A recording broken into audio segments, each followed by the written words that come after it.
There is a number that every U.S. Navy weapons officer in the Persian Gulf knows by heart. It's not a range. It's not a speed. It's not a caliber. It's a saturation threshold. The maximum number of simultaneous inbound threats a single warship can engage before its defensive systems are overwhelmed. For a Cyclone-class patrol ship, that number is 4. 4 targets from 4 different directions at once. After that, the geometry breaks. The weapons can't traverse fast enough. The crew can't process fast enough.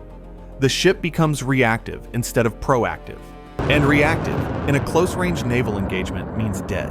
On this morning, the Islamic Revolutionary Guard Corps sent 19 boats at a single U.S. Navy ship. From every direction, simultaneously, not 4, 19. 12 minutes later, the horizon in every direction was covered in fire and smoke, but the ship that should have been overwhelmed was still floating. And the story of how it survived breaks every assumption about small ship defense doctrine. Welcome to Warfare Signals, where we break down the most critical military operations shaping global power. The ship was the USS Tornado, a Cyclone-class patrol coastal vessel, 179 feet, 331 tons, 28 crew, Mark 38 25mm chain gun, 2.50 caliber M, 2 Browning heavy machine guns, 2 Mark 1940mm automatic grenade launchers. Standard complement for Gulf patrol duty. The Tornado was operating in the northern Persian Gulf, approximately 18 nautical miles southwest of Iran's Kharg Island, the country's most important oil export terminal. The patrol was part of a broader maritime security operation, monitoring shipping traffic and maintaining U.S. naval presence in the area. The choice of patrol sector was deliberate. Kharg Island handles roughly 90% of Iran's crude oil exports. The waters around it are among the most strategically sensitive in the world. A U.S. naval presence near Kharg sends a message that resonates in Tehran, Moscow, and Beijing simultaneously. Iran's response to this message had historically been measured: surveillance, shadowing, occasional radio warnings claiming territorial jurisdiction over international waters, standard harassment. What happened on this morning was not standard. At 05:38 hours local time, the Tornado's surface search radar detected the first cluster of contacts. 7 small vessels emerging from behind Kharg Island itself. Speed, 15 knots. Accelerating. Heading southwest toward the Tornado, the radar operator flagged the contacts.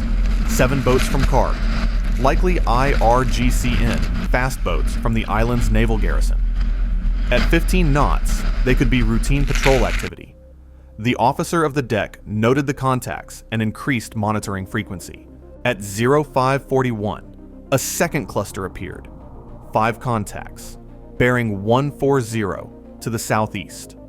Range, 6 nautical miles. These boats appeared to have originated from the direction of Ganeva, a small Iranian port 40 nautical miles down the coast. They had been transiting at low speed, below radar detection threshold for small craft at that range, before accelerating into detectable speed. 12 contacts, 2 directions. The officer of the deck escalated immediately. At 0542, the captain was on the bridge. He assessed the situation. 12 fast boats from 2 directions, both accelerating. He ordered heightened readiness and composed a sitrep to 5th Fleet Headquarters. At 0543, the 3rd cluster materialized. 4 contacts, bearing 250 to the west-southwest. Range, 5 nautical miles. These boats had been running in the radar shadow of a large tanker transiting the shipping lane. When the tanker altered course at a navigation waypoint, the 4 boats separated and accelerated independently. At 0544, the 4th group appeared. 3 contacts, bearing 330 to the north-northwest. Range, 4 nautical miles. These boats had staged behind one of Kharg Island's offshore oil loading platforms. Structures that generate massive radar returns and create blind spots extending hundreds of meters in every direction. 19 boats, 4 groups, 4 directions. The Tornado was in the center of a closing ring. The captain didn't need a computer to understand the geometry. Every escape vector was covered. North, south, east, west, boats on every bearing. The nearest friendly warship, the destroyer USS Roosevelt, was 42 nautical miles to the south. The nearest air asset was a helicopter on the flight deck of the amphibious ship USS Baton, 38 nautical miles southwest.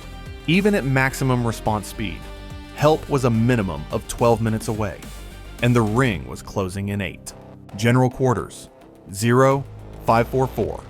28 sailors at battle stations. The captain made 2 decisions simultaneously that would define the engagement. First, he transmitted an emergency distress signal, not just to Fifth Fleet, but on the International Maritime Distress Frequency. Every vessel and shore station in the Northern Gulf would hear it. This was deliberate. A distress call on open frequency creates witnesses. Every commercial ship, every Coast Guard station, every maritime monitoring service now had a time-stamped record of an American warship under attack. Iran couldn't deny this later. Second, he chose his breakout direction. Standard doctrine, when surrounded, says, drive toward the weakest group. Concentrate your firepower on the smallest number of threats, punch through, and create distance. The weakest group was the 3-boat cluster to the north-northwest. Break through 3 boats, and the Tornado would have open water to run. But the captain rejected that option.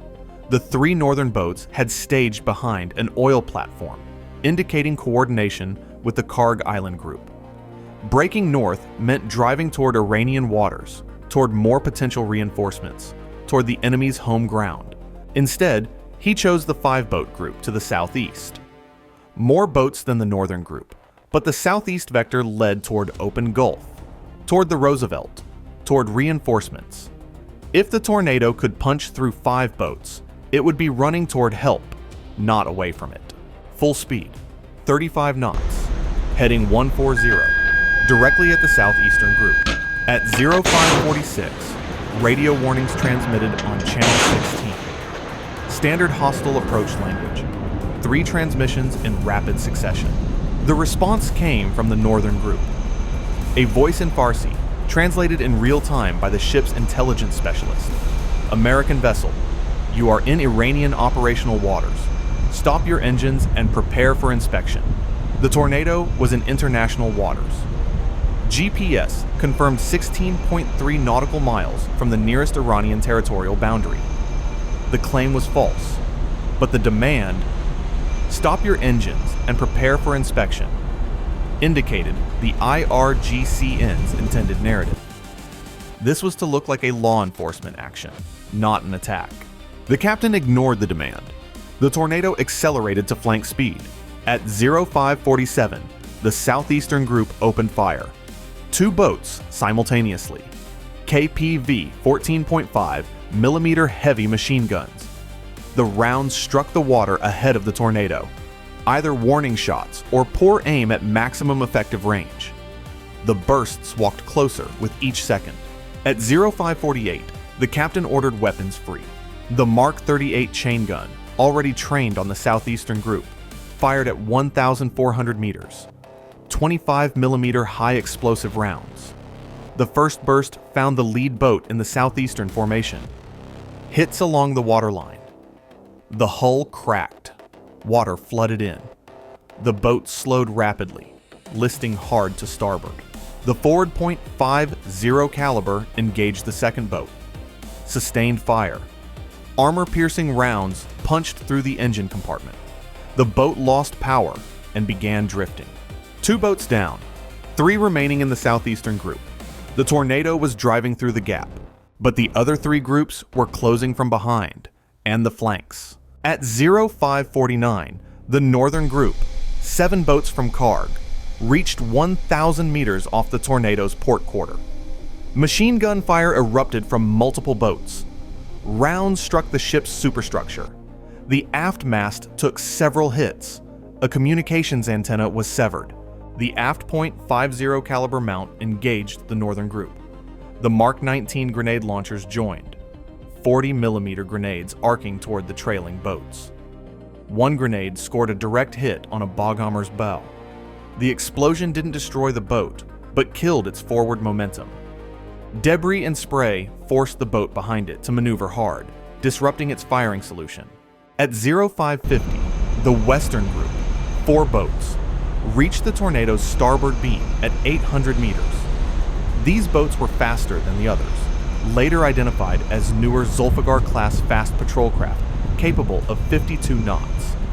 They were overtaking the Tornado despite its flank speed. The captain faced the saturation problem. Threats on 3 bearings simultaneously. The Mark 38 was engaging the southeastern group ahead. The aft .50 caliber was engaging the northern group behind. The forward .50 caliber was divided between port and starboard. At this moment, 0550, 2 minutes into the engagement, the Tornado was taking fire from 3 directions and returning fire in 3 directions. Every weapon system was active. Ammunition was being consumed at a rate that the supply wouldn't sustain for more than 6 minutes. At 0551, one of the Zulfiqar boats from the Western Group closed to 300 meters on the starboard beam. It fired a sustained burst that raked the Tornado's bridge. The bridge windscreen exploded inward. The helmsman was hit by glass fragments across his arms and face. He stayed at the helm. Blood on the wheel. Ship at 35 knots. Course steady. The captain, standing 3 feet from the helmsman, took a fragment in his left shoulder. He didn't leave the bridge. The Mark 38 swung from the bow to the starboard beam and engaged the Zulfiqar at 300 meters. At that range, the 25mm rounds were devastating. The first burst hit the boat's center mass. The second hit the fuel. The boat erupted in a fireball that illuminated the entire starboard side of the ship. The crew felt the heat through the shattered bridge windows, but swinging the Mark 38 to starboard left the forward arc uncovered. 2 remaining boats from the southeastern group exploited the gap. They accelerated and crossed ahead of the Tornado's bow at 400 meters, firing as they passed. Machine gun rounds stitched across the bow. The forward .50 caliber tracked them, but couldn't maintain fire on both simultaneously. One boat took hits and fell back. The other crossed the bow untouched and circled to the port side. At 0552, the Tornado broke through the southeastern group. Ahead, open water. Behind, a converging mass of boats, debris, and gunfire. The captain ordered a course adjustment, 10 degrees south, opening the range from the northern group while maintaining distance from the western boats. But the damage was accumulating. The bridge was compromised. One antenna was down. The hull had taken multiple small arms impacts. 2 crew members were wounded. Ammunition stores for the .50 caliber mounts were below 50%. At 0553, the first external asset arrived. Not a helicopter, not a jet. An MQ-8C Fire Scout, an unmanned rotary wing drone that had been conducting a surveillance patrol 15 nautical miles to the south. Redirected at maximum speed upon receiving the distress signal, the Fire Scout arrived overhead with no weapons, but with something equally critical: a real-time sensor feed that began broadcasting the tactical picture to every U.S. asset in the Gulf. For the first time, 5th Fleet could see the entire engagement. 19 initial contacts, multiple debris fields, a single U.S. warship fighting its way southeast at 35 knots, boats closing from 3 directions. The Fire Scout's data accelerated the response chain. At 0554, 2 AH-1C Viper attack helicopters scrambled from the Baton, crossed into the engagement area. Call signs Voodoo 11 and Voodoo 12. Full combat loadout. Hellfire missiles, 20mm cannon, 2.75-inch rockets. Voodoo 11 immediately engaged the 3 remaining western boats, the Zulfiqar craft that were overtaking the Tornado on the starboard side. 2 Hellfires in rapid succession. 2 boats destroyed. The 3rd broke off and turned west at maximum speed. Voodoo 12 targeted the northern group, still the largest cluster, now 5 boats after the Mark 19 had disabled 2. The helicopter made a gun run first, 20mm cannons strafing across the formation at 150 feet altitude. 1 boat was hit and caught fire. The others scattered. Hellfire. 1 more boat destroyed. The survivors from the northern group broke north, back toward Kharg Island.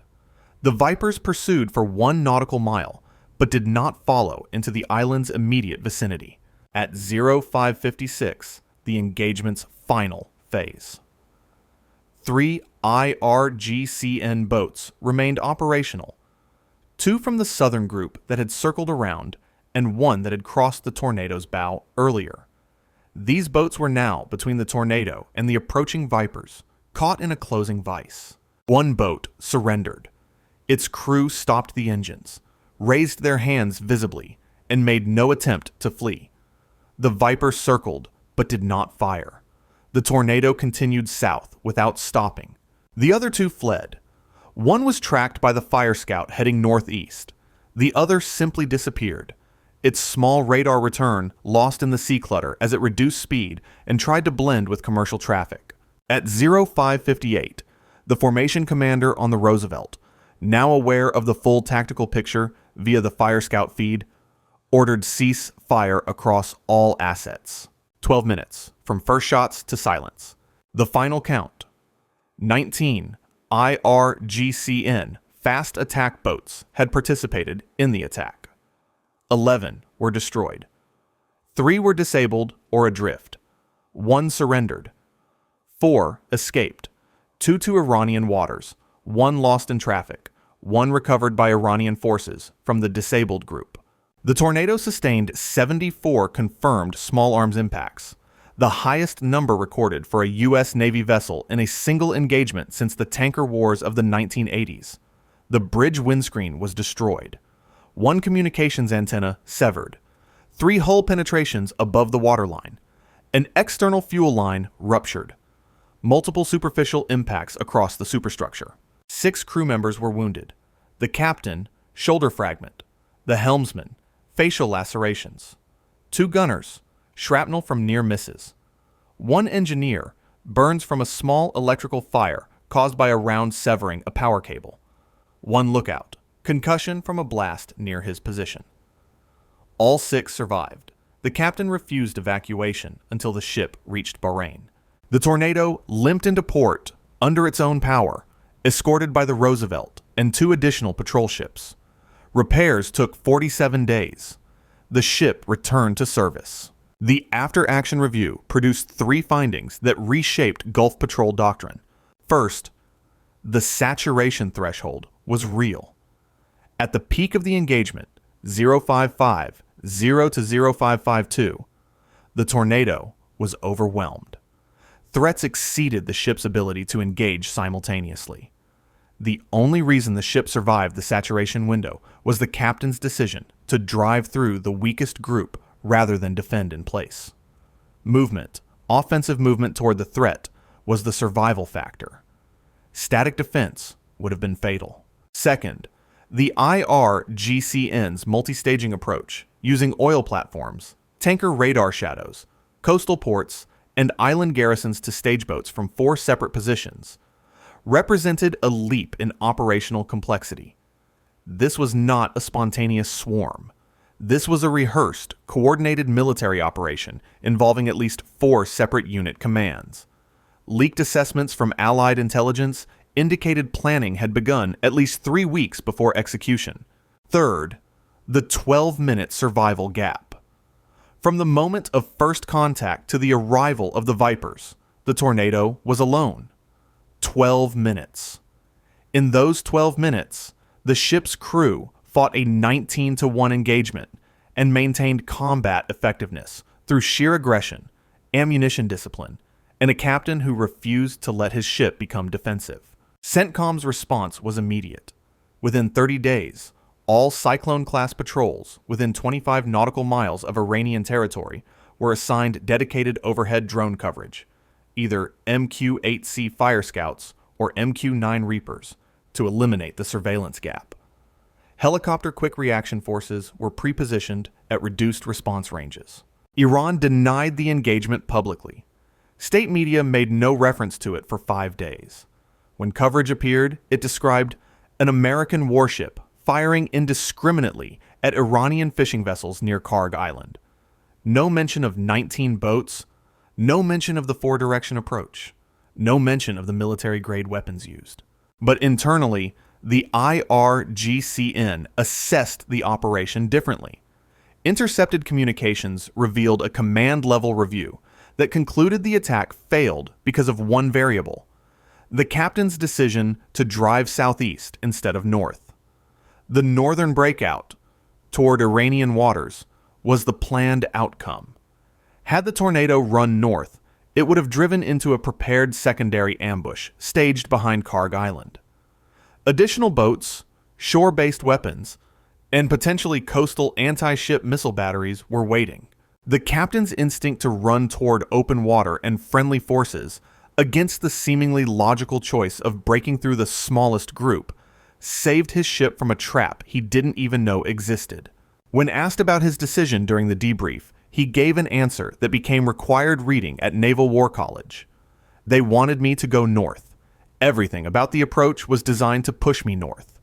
When your enemy wants you to go somewhere, you go somewhere else.